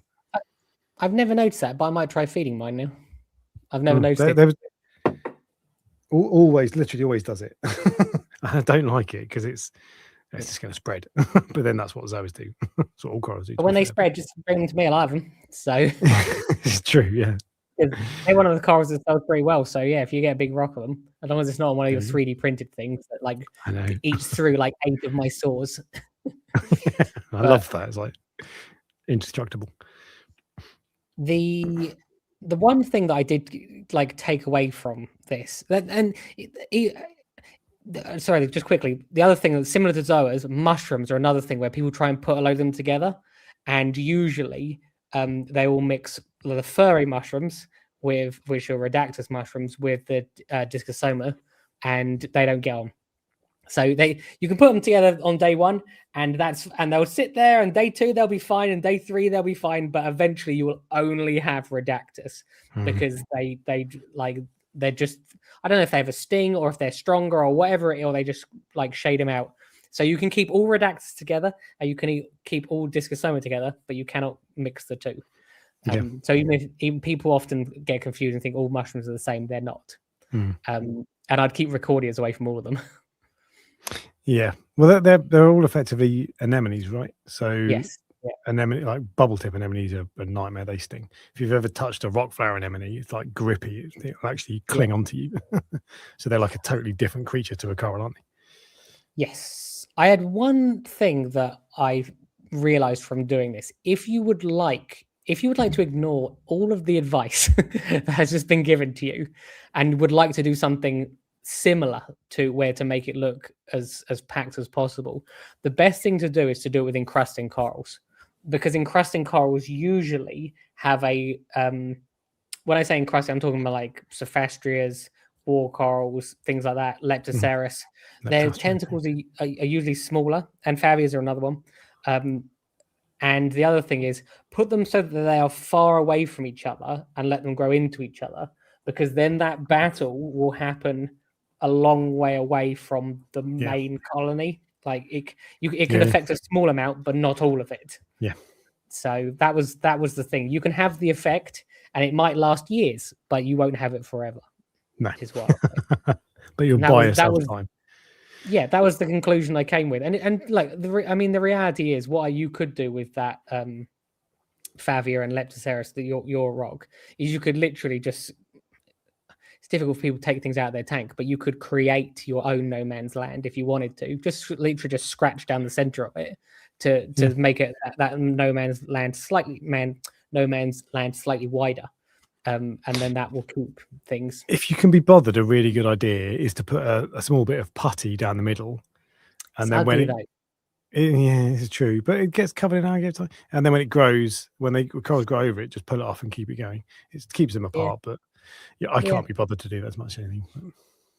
So everyone who was here with their pens and paper ready for a list, I have. I'm He's let you sorry to down. disappoint Sorry.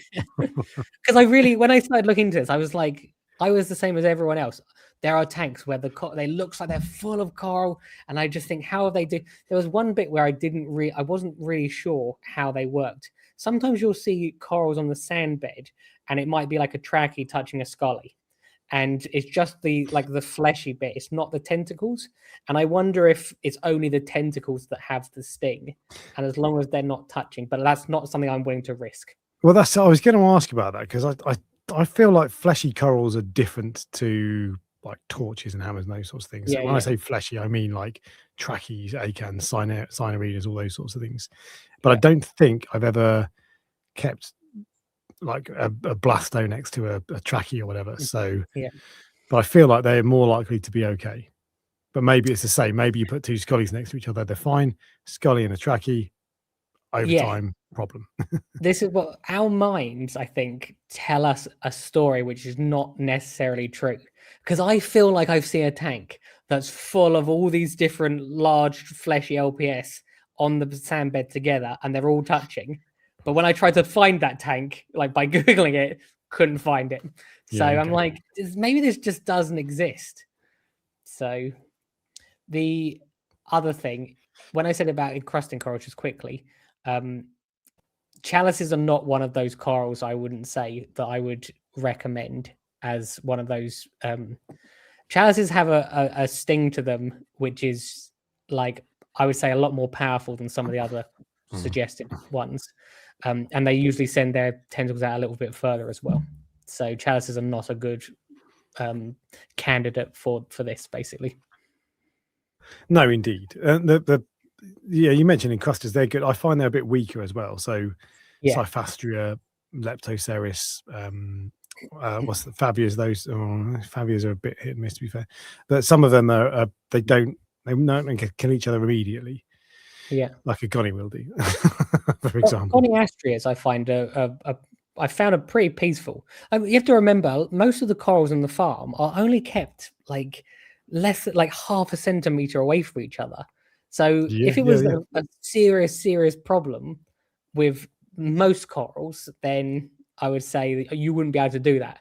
But I would never have some of these chalices within half a centimeter of the neighbor, because Yeah. all of a sudden you just have a load of dead neighbors. So your most aggressive corals then? What you mentioned it. What's the one? Galaxia. Galaxia. Yeah. Galaxia, chalice, Yeah, I torch? would. I do have torches. I do have torches are kept sort of isolated, and what they usually Give do me is your top 5 most aggressive prestige reef corals. so I would definitely say Echinata, I would say, is one of them. I'm not saying I won't be able to tell you which one's the worst or which one's, Yeah. but I would say Echinata usually can be a problem. Echinata, Galaxia, yeah, Galaxia are definitely a problem. The only way I can keep Galaxia is I have the flow moving in a certain direction. And if I turned that flow off and let for a day and let them do what they wanted, it would just be this massive dead patch around them. As in, so it keeps the tentacles blowing one way. Tentacles blowing one way, and there's nothing. They're being blown into the glass, so there's nothing that they can sting. But if all of a sudden the flow changed to the opposite direction, I would have a massive problem. Okay, That's a bicolor Galaxia. I actually really like it. It's the normal green Galaxia I'm less of interest in, but that one like really glows. It's actually that color. That's not like an edited picture. It's like super bright. That's a Tidal Gardens picture, by the way. It looks like yours, but yeah. So Galaxia and oh, sorry. Yeah. Galaxia and Icefire Echinata. Echinata are your top 2. What else we got? Obviously torches, as I said, are known for being a problem with many things, so they definitely can be a problem. There's another coral which I hate. What is it? The Hollywood Stunner Chalice has tentacles that come off of it. You only ever see them at night, and they're actually quite long sometimes. I'm just trying to think. There's probably ones I'm missing. I hate Hollywood Stunner Chalice. So I hate it. I've only got one little piece because I used to have a massive bit, and I now keep it so I literally have like maybe 1 or 2 frags at a time. Yeah. And someone tried to buy my last frag of it the other day, and I was like, trust me, I can't sell it to you, but trust me, you don't want it anyway. And I've just saved you a load of hassle. But they just that's the one coral that I see more often than any other as like a 2-foot colony. Yeah, No exaggeration. They get enormous. Yeah, I think they grow faster than most corals, definitely. Yeah. I'm just trying to think of what another one, what the last one would be. Look, that Stellaria chalice can be like lethal with anything that's within, like, it's usually if it's things that are like close to it though. You've had chalice. I'm not allowing you to have that. Well, the frog spawns will sometimes sting anything that I put too close to them, for the frog spawns and the hammers. Well, that's a Stellaria chalice. Yeah. Nice coral. So we've got Galaxia, Acan, Echinata, torches, torch corals, chalices, in chalices, particular, Stellaria. and the Hollywood Stunner. I'm just trying to think. I literally, I don't know, is the honest answer. I'm trying to think. You tell me what. The other in my tank that is aggressive, that is not on that list so far, is Gonnies. No one thinks of Gonnies as a particularly aggressive coral, I wouldn't say. I don't think people. The burners are pretty bad sometimes. Burners and Gonnies, bundle them two together. In fact, the Bernard is the one that does the most damage. Iron Man Bernard, lovely coral, but Zoas as well, actually, because they smother each other. I had this amazing in my a few years ago. I had the Peninsula tank. I had this amazing idea of these Zoas that we're going to make a little Zoa garden. I think I had 5 or 6, and I'd chosen so carefully, saying the right colours, all this sort of stuff. They don't care. You chose them carefully. I know. I was like, lads, behave. And it ended up all laser lemons. And to be fair, it looked awesome, but it didn't look the way I wanted. And annoyed me. What I would love to have people have big colonies where it's a tank that only has, I don't know, 6 corals in it, but they're all massive. Because you see lots of little tiny little frags, and there's like 30 little frags on one rock, and they've got nowhere to grow. But to have like 5 or 6 corals in the whole tank, big colonies, I think it would definitely make the tank look different. I think. Yeah, totally. Yeah. Because everybody wants more corals. You always want more corals.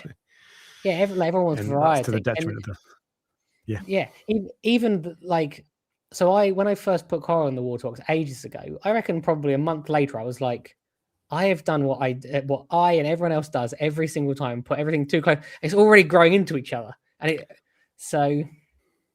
happens all the time. I tried with my water box.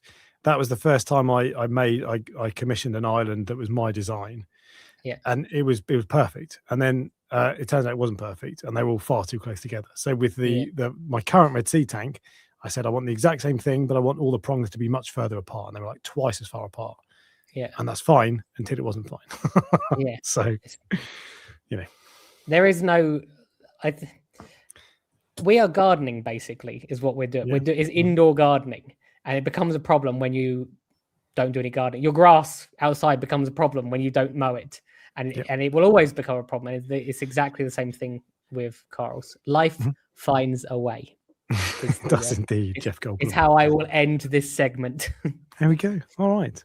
Well, that was good. I enjoyed that. I enjoyed listening to you do some hard work for once. So me too. So I genuinely I learned something, because I never realized I didn't actually know, but I did know, but I didn't know really. If you see what I mean. Like I always kept everything apart, which meant I never had that issue. And now you know that you were doing the right thing. Because and it's not worth trying. One of the things that I could potentially do is I could get like 3 or 4 different goniastrias, stick them all together, and create like a goniastria garden, or create a or a war coral garden, or a where ones that I know are okay with each other. Sometimes though, you see, particularly with gonnies, you see in shops they'll have like 4 or 5 different types of color gonny on one little disc. That I wouldn't do it with gonnies.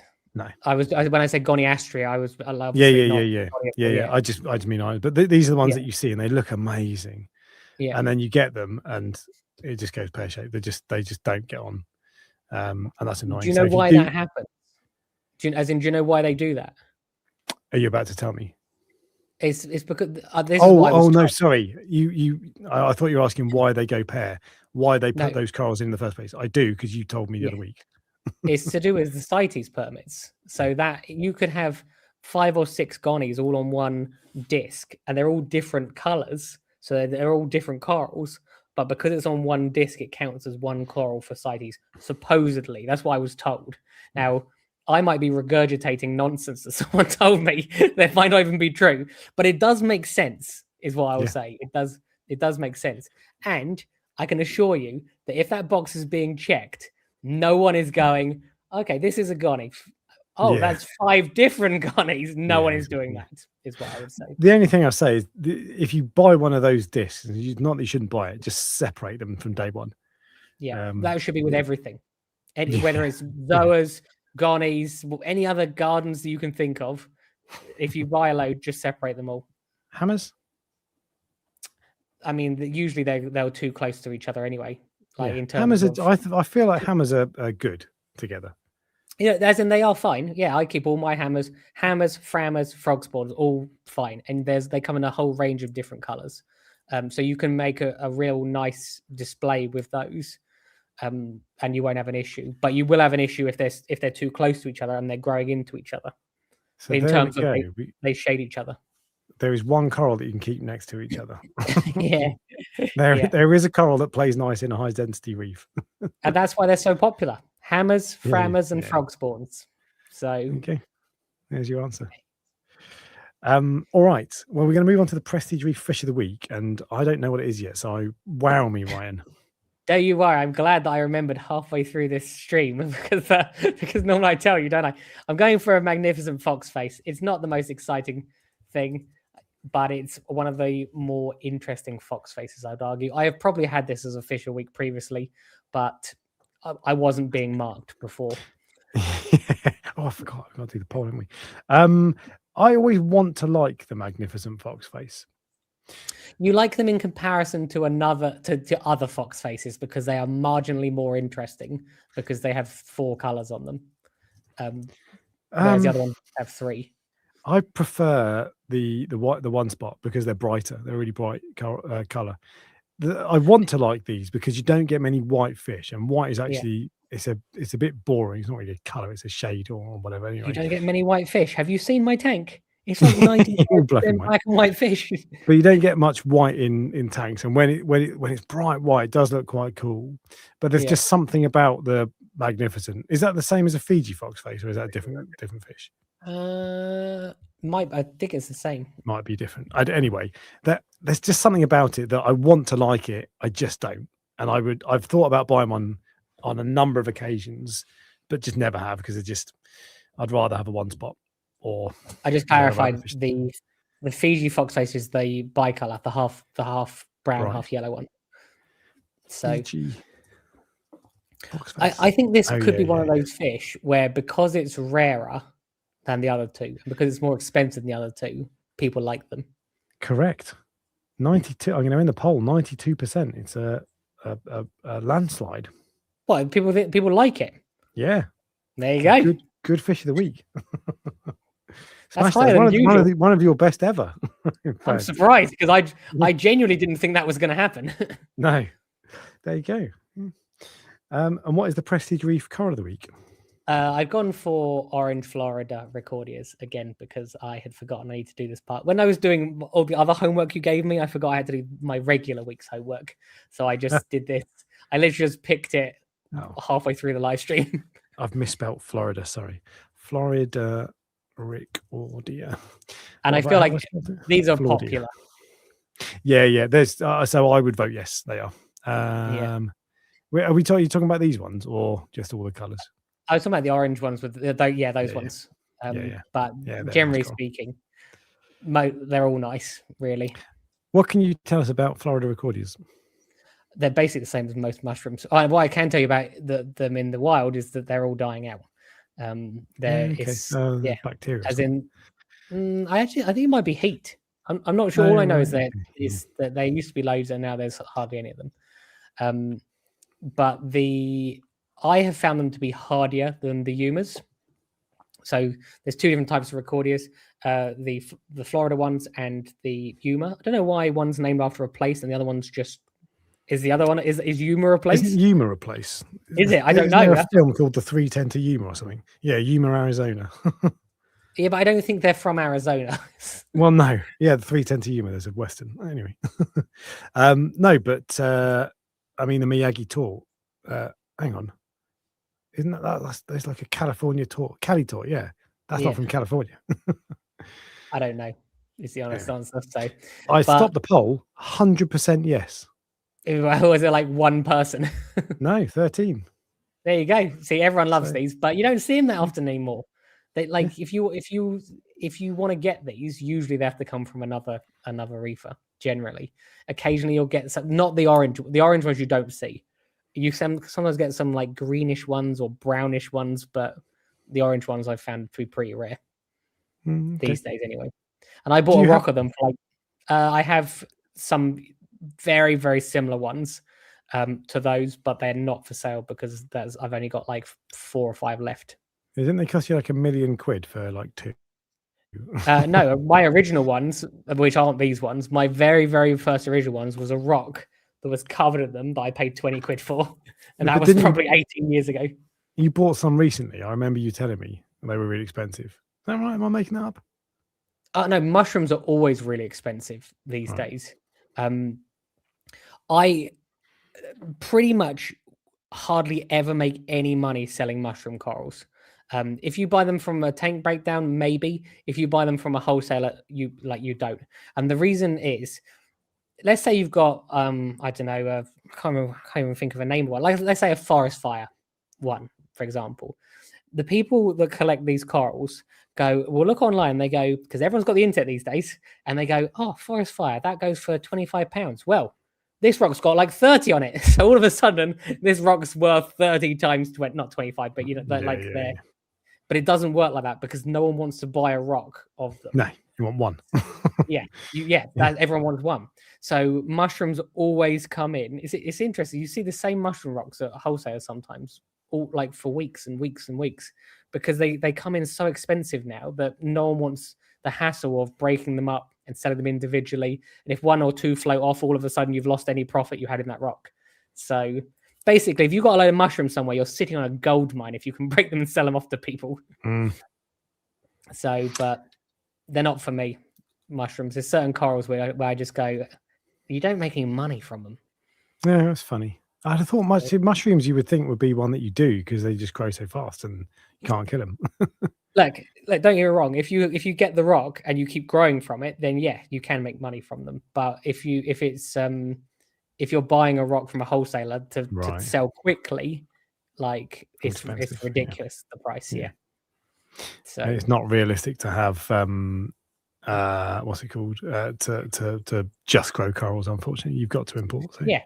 And the other thing is a lot of people still remember the days when mushroom rocks, like a rock of mushrooms, cost £20. There's people that have been in this hobby for a long time. So when you go, oh, that mushroom rock now costs £120 or whatever it is, people go, this used to be £20. And I'm like, inflation? Yeah.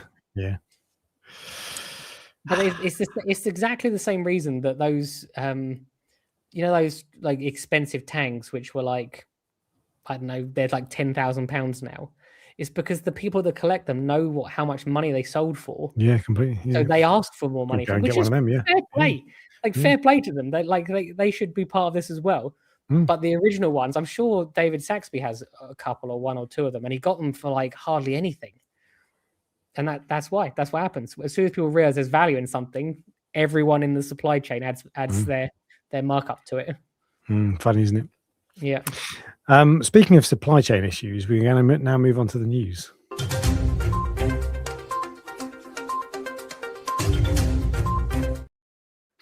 And there is some Reef Talk generated news, and there is some Prestige Reef generated news. We're going to kick off with the Prestige Reef news. I have done so much Reef Talk news first. Do you want me to go? Okay. No, that's all right. That's okay. I understand. I feel You're like tired. I've been talking non-stop for like 40 minutes. This is the dream. I just need to sit here and throw questions at you, and then Yeah. so Let me- okay, in which case we'll look at other news first. So captive breeding. We all like when someone works out how to breed a fish in captivity, and there's a new one which is the. Oh, hang on, I've got to show you the picture because it's cool. The warty frogfish. I saw this. Yeah. That is, I mean, it's a cool fish to breed, but how many people want them? Very niche, isn't it? Yeah. I Yeah. wonder why they chose to breed that one. But yeah, I mean, there's and it was a niche company, was it? Shed Aquarium in Chicago. Yeah. Have successfully hatched and raised a warty frogfish, becoming the first to do so in an aquarium setting. Huge congratulations, team. We're looking forward to more breakthroughs. So really cool. But yeah, proper niche fish though. But look at these tiny little. It just looks like a tadpole, doesn't it? It just looks like any old random fish. And then suddenly it grows into that little guy. Look at that. That is a cool fish. Like That that when cool. they're that size, and very, very rarely you'd see them at the wholesaler that size. I'm just like, how is anyone feeding this? Because You can see his little lure on top, that tiny little thing. It's already formed. Yeah. Gosh, it's tiny, they look, as I said, it is a niche fish, but as far as I'm concerned, any progression in captive breeding is good because it's not about the individual fish. It's the fact that they've done that one fish, and that one fish might have the same as another fish, like the same breeding technique or whatever it is that can be used elsewhere. So that's why a lot of work to do that as well. Yeah, and because it's such a weird fish as well to do, I genuinely have no idea. But because it's such a weird fish to do, like I feel like it's not. It probably has some different breeding technique and different feeding technique to other ones potentially. Yeah. So it's great as far as I'm concerned. There we go. There's also news on the Hawaii ban situation. Yeah. So there's a massive thread on Reef to Reef about this. I've not looked at it, to be honest, but the issue is that Biota, I think Biota issued a statement in support of the Hawaii ban. I'm paraphrasing, but basically they were supporting the Hawaii ban, and that's caused a bit of upset in the hobby because effectively it's a company that breeds yellow tangs in captivity. Saying that they don't support providing a competitor to them, i.e. wild collected yellow tangs. Yeah, of course, yeah. Which is just, that just feels a bit, it doesn't feel right. It doesn't feel very aquarium-y either. But I think the kind of the main issue here is that actually Hawaii, everyone always says, like, if you want to find a place on the planet where the effects of collecting fish for the food trade as well as for the aquarium trade is studied, Hawaii is the one place where you've got data coming out of your ears. People have done it for years, and it's actually really well managed. There is just no danger of that of it causing any problems. And so the fact that there's a ban in there in the first place is controversial because there's no good reason for the ban. And so when a company like Biota comes out and says, "Oh, we think that's a good thing," and I'm paraphrasing, it upsets people, and that's upset people from the looks of it. They did come out and put a statement out. Someone's just mentioned in the comments, but I haven't seen it, so I don't know what they said. Did they backtrack, or did they keep going with it? Double down. I'm not on FaceB, so you'll have to tell me, Ryan. What did they say? I won't be able to find it now, to be honest. But if it's interesting, we'll talk about it next week. But it might not be interesting. Yeah, the only thing I will say is that I think that the illusion that 25-pound yellow tangs are coming back is long gone. There's a few things that people need to take into consideration with regards to this. The first thing is that I believe that these fisheries are still being funded. Like, they haven't closed. They're not allowed to collect anything, but they're still like ticking along. I believe that's what's happening. The next thing is it has been incredibly expensive to fight this. So once these fish are back, those days when they're 25 pounds are long gone. People have been paying a lot more money for yellow tangs now, which means the captive bred, the wild ones will be a lot more money than they used to be. People are used to it, so yeah. Yeah, and they might be slightly cheaper. They might be. I'm just guessing, but I don't know what people pay for yellow tangs these days. Do you any idea? I don't pay attention. I've never bought one. Yeah. A few hundred, 300, 400, something like that. The price seems to go up and down, up and down for them. Yeah, it does. But, yeah. Let's have a look. let's say if is normally good. So at Abyss, anywhere Yeah. between 200 and 400 for small to large. okay, so if a wild one came in at 150, that wouldn't surprise me, is what I'd say. It wouldn't, and it is undercutting the tank bred ones, which I do think should be supported as well. Both the thing is, I think both should be supported. You can't just have one or the other. Yeah. The ideal situation is to have both, because there are benefits. We talked loads before about the benefits of collecting wild fish.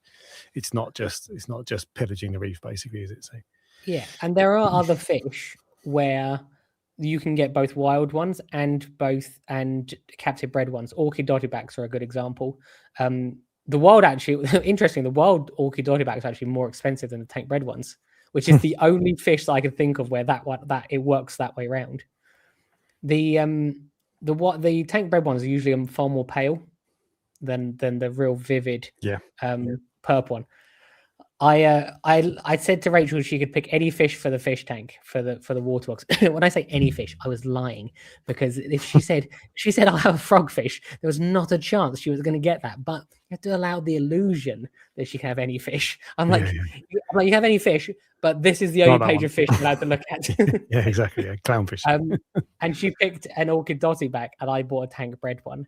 And when it came back, she was like, "That doesn't look like that fish," because the wild ones are a lot darker, and it's not like with yellow tangs. Yellow tangs usually, I've noticed, they'll be paler at the beginning and then they'll go basically exactly the same color. Yeah. You can't tell the difference between them.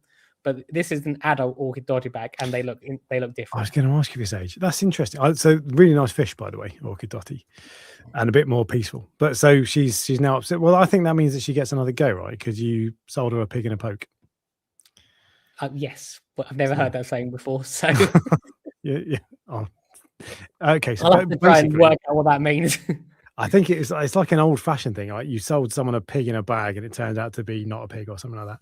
Anyway, the point is she gets to choose again. So tell me next week what she chose as a second fish. You won't tell her. That would be the next fish. The orchid dottyback will be the next fish that gets sold, because she's like, no, that's not the fish I picked. I want the dark one. Yeah. Anyway, we've now got Prestige Reef news. Well, it's not news about me. Definitely, it's more. A couple of the wholesalers have basically said that the war in Iran and in the Middle East is definitely having an effect, and which we knew was going to happen. We actually mentioned it last week, but a couple of them have come out basically saying, look, things are going to be more expensive temporarily, hopefully temporarily, for a period of time until things. I think it may have happened during COVID as well, where things were slightly more expensive during COVID. And then the prices, they put a temporary thing on it, a temporary fee, because if these things are more expensive to them, then they need to be more expensive to me, and then generally they get more expensive to the end person who buys them. Yeah, fortunately, a lot. Funny thing, anytime oil goes up, it affects everything, because you need to use petrol to move stuff around. So and things are coming on planes, which are more, and there's less flights and all sorts of things and when there's less flights, the cost of the shipping space goes up, because there's limited, like there's less amount. It was we don't talk about politics on here, but it was I feel like that not a lot of thought was put into after day one, is what I would say, and it's affecting everyone around the whole world, which is not great. But it's not great for a hobby that uses a lot of electricity, which uses a lot of shipping, which what can I say? That's it, basically. It's not great. It's not great for anybody, really. No, and the only saving grace with regards to for me is, I would say, probably about 70% of the coral I sell is grown. I would say 60, 70%. Okay. So It's lower than I would have thought more, actually. That's interesting. Well, look, it might actually be more, but it's hard to put like I suppose the only thing I could do, I could look at my accounts and work out how much the difference with regards to the sale of the livestock is compared to what I've bought. But yeah, so those prices shouldn't be changing. It's like, but if I have to get a new trachophilia in, the chances are it'll be more expensive than the last trachophilia. Well, so I asked you that the other day because what I was thinking is because it's probably a bit different for you, but like the lines must get blurred for a shop, for example, because if new cars from now on come with a war tax, effectively a cost that is an increasing cost that is directly attributable to that, the shop's got a choice. They can either eat the cost and sell the car at the same price they always have done. Yeah, not a massive margin in no shop owners are driving around in Ferraris, so that's potentially unlikely. Or add it onto the cost of the coral. If you do that, then you might end up with a situation where you've got two identical corals next to each other. One is 80 quid, one is 50 quid. And then no one's going to buy the cheap one, the expensive one. Sorry. The expensive one, yeah. But once the cheap one's gone, they'll buy the expensive one because there's no other choice. This true, and so maybe that's what ends up. But there'll be a time when shop owners have got to figure that out, and how do they do it, and or do you bump the price of one up and meet halfway, or who knows? But it's interesting because you just said they have a choice, and I understand what you're trying to say with regards to like a decision to make. I don't think they have a choice because the coral gets more expensive and the electricity gets more expensive, so there's only so much swallowing the costs that you can do. So they have a decision to make is really what I mean, I think. But you'll find often actually that there are times costs of running a shop fluctuate constantly, and every time electricity goes up, for example, the cost of the coral doesn't go up the next day. So the shop owners will play with numbers all the time. I'm sure they sleep on it or wake up in the middle of the night thinking about it, and there'll be times when they can afford to take a hit, other times when they can't. And this feels like, because it's directly, it's a thing that is immediately going to happen. This doesn't feel like something. I think it's easier to adjust it or to explain the increase if it's like that as well. So this feels like it will be tacked on, but there are times when costs go up. Well, regularly costs go up, and shop owners just take the hit, and they just swallow it. There's something I've noticed with when people first sort of start selling corals or fish to people, and there seems to be this cycle in the industry of what happens. A new shop will open, they will undercut everyone else. They'll put the corals really, really like unbelievably cheap. Sometimes like I look at them and I'm like, you're making like £4 on that coral after tax, and it's like, how many corals have you got to sell if you're selling them and making £4 profit? It's ridiculous. But what happens is you undercut everyone else, and then while they're doing that, which is great because all of a sudden they feel like they're making lots of sales, lots of customers. They then realize that this is the cycle. They then realize that the money that they are making is not enough for all of the other additional costs of running the shop. The electricity, the salt, and everything. So then they put their prices up. But because what's happened is they have like what's it called? Not indoctrinated. Their customers have become accustomed to the lower prices, where all of a sudden things are now more expensive, and then they lose those customers because they just go to the next cheapest shop, which is what happens. And then they after a year or two they stop. They close. They stop doing it because they realize the money's not there. And it is a continuous cycle that I've seen over and over again over like 19 years of seeing people do this. And it's great for some customers at first, but what happens is the customers usually like jump from one person to the next person to the next person. Exactly. So that does two things. First, it attracts the wrong kind of customer because it attracts a fickle customer who's going to leave you as soon as you change the reason that they came to you in the first place.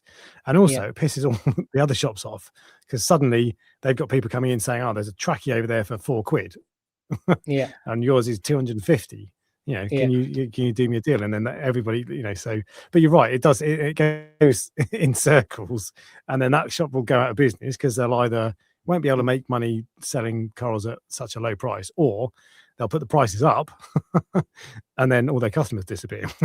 And it turns out their underlying business isn't strong enough to cope. So yeah. but I guess, I mean, that, because that feels like the obvious way to break in. But I think you've got to have and maybe that's not the thing that kills you, but you've got to have a plan B. Yeah. So, because like all new car companies do this. So Kia and Hyundai did this. Now Dacia do this. They come in, they make everything really cheap and really basic, and then they build up slowly. And like Kia and Hyundai are a premium brand now, or premium-ish anyway. Whereas back in the day when they first came out, they were just garbage basically, but cheap garbage. So it can work, and that's like a standard business plan. But you've got to have a strategy. You can't just be like, right, I'll sell them cheap, and then I'll make, plan stage 1, sell corals cheap, stage 2, profit. There's got to be something else. It doesn't quite work like that usually. I don't know what stage 2 should be, but it's not. If that's what you're going to do, you're just pissing in the wind basically. So you got to come up with something else. Yeah, I get this. This is what I've realized: getting corals in and getting them out as quickly as possible is not the strategy. It is, it's not the strategy of long-term success in this industry, I would say. I think some of the shops, some of the good shops, have added value based on what they're doing. Would you agree? Whether it could be customer experience, quality of stock, lots of things. So add value. Yeah. Or die. There you go. And on that note, I wanted to. The only other thing I think that this could be one of the things that pushes some of the other people out as well. Yeah. Especially there are plenty of shops where they are umming and ahhing over whether marine is worth doing. Especially like places like Maidenheads, because they make their money from freshwater and ponds, and it's much easier to. I'm assuming this is correct. I've not spoken to the head of Maidenhead, but I think that's correct. So there'll be plenty of Maidenheads that are umming and ahhing whether the marines are worth it, and I think this could push some of them over the edge. So we'll end it on a nice positive note, shall we, in the news?